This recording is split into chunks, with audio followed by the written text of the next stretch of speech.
영국 리그에서 뛰면서 농사를 한다.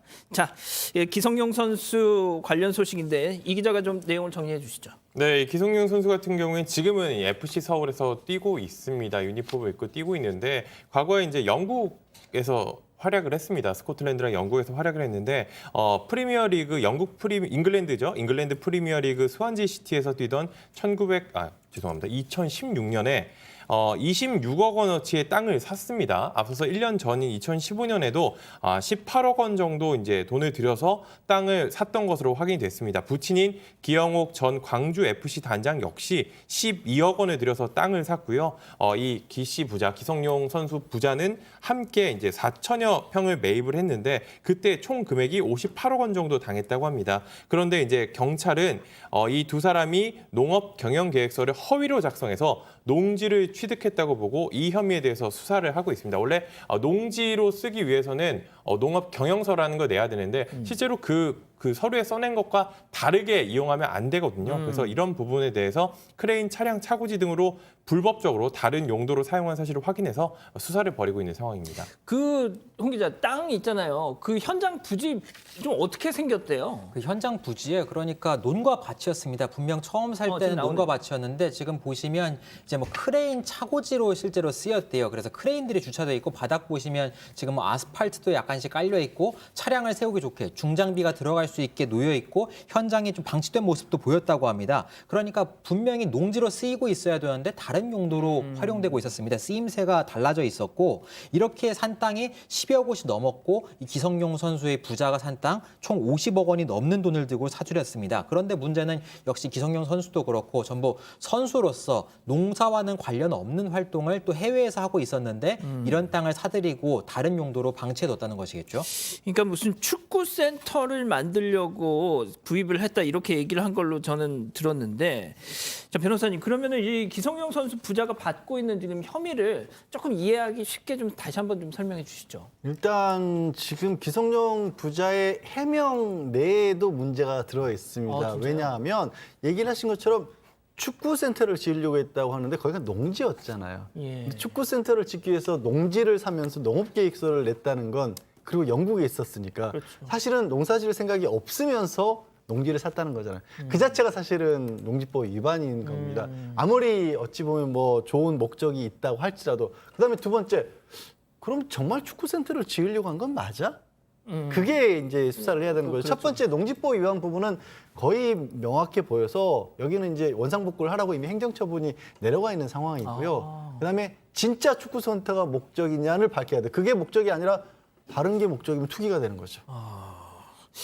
자, 그런데 이제 투기 말씀하신 게 현재 경찰이 투기 여부에 대해서도 수사를 하고 있다는데, 자 그러면은 뭐 방금 변호사님이 말씀하신 거에 연장일 수도 있을 것 같아요. 경찰이 그렇게 투기가 혐의가 있다라고 판단하는 이유가 뭘까요? 네, 왜 그러냐면 이 부지가 광주 민간공원 특례사업 부지에 포함됐거나 인접해 있어서 사실 이 땅값이 올랐던 곳입니다. 그래서 투기 의혹이 불거지고 있는 상황인데요.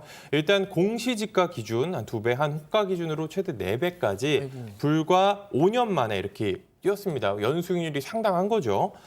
주변에 이제 공원이 이런 특례사업 대상지로 선정돼 개발이 추진됐는데요. 이 과정에서 이 기성용 선수 명의 땅 중에 3분의 1이 넘는 땅이 사업 대상에 포함되면서 구입 가격의 2배 정도 되는 토지 보상금을 받았습니다.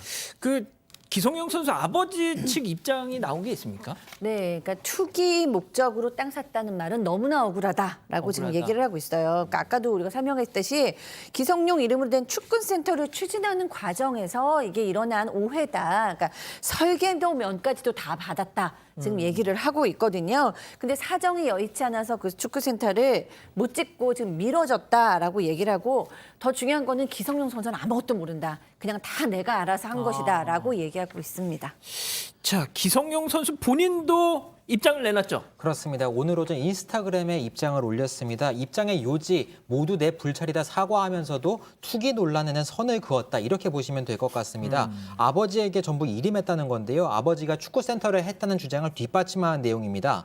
또 외국에서 대표팀에서 어려운 생활을 좀 벅찬 생활을 하느라 여념이 없어서 아버지께서 잘 하실 줄 알았다. 그래서 농지가 있었는지도 몰랐고 문제가 되는지도 몰랐다. 이런 주장인데요. 언론에서 이제 구단을 통해서 연락이 와서 그제서야 문제를 알았다는 겁니다. 그리고 한 가지 더 있는데요. 돈만 쫓아서 살려고 했다면 같은 해 중국에서 큰 액수의 제한이 이적 제한이 왔을 때 거기에 이적했을 거다. 나는 흔들렸을 거다. 그렇지는 않다. 그러니까 자기는 전혀 모르는 일이고 일임해뒀던 일이다. 이렇게 선을 그었습니다. 방금 홍 기자가 얘기한 그 중국에서 러브콜이 왔었다는 거에 대해서는 예전에 기성용 선수가 이런 얘기를 한 적이 있었어요.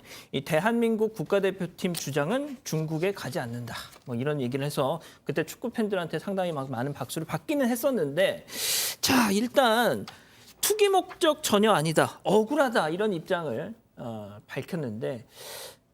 변호사님 앞으로 좀 이게 어떻게 전개가 될까요? 이거? 실제로 그 유명 축구 선수 출신 분들이 뭐 고향이나 이런 곳에서 축구센터 많이 그렇죠, 짓습니다. 그래서 후진 양성도 하고 그게 이제 은퇴 후의 활동으로도 많이 이어지거든요. 그래서 저는 지금 뭐 말씀하시는 게 사실일 가능성도 충분히 있다라고 봐요. 그러면 실제로 사실인지는 가지고 있는 증거들이 있겠죠. 그러니까 아까 얘기를 했었잖아요. 설계도도 있었고 뭐 인허가와 관련돼서 추진했던 것들도 있었고 그런 것들이 정말로 그러니까 형식적인 서류가 아니라 아 진짜 이거 하려고 했구나라는 게 나오면 이게 투기가 아니라고 볼 수 있는 것이고 그게 아니라 땅을 막 갑자기 쪼개서 팔기 시작하고 시가가 올라가니까 축구센터 가운데 설계도가 있는데 가운데 땅을 툭 팔았다. 이러면 이건 형식만 그랬구나라는 게 나올 거 아니겠습니까? 그런 객관적인 증거들을 확인해야겠죠. 아하, 그렇군요. 알겠습니다. 첫 번째 인물 이 정도로 정리하고요.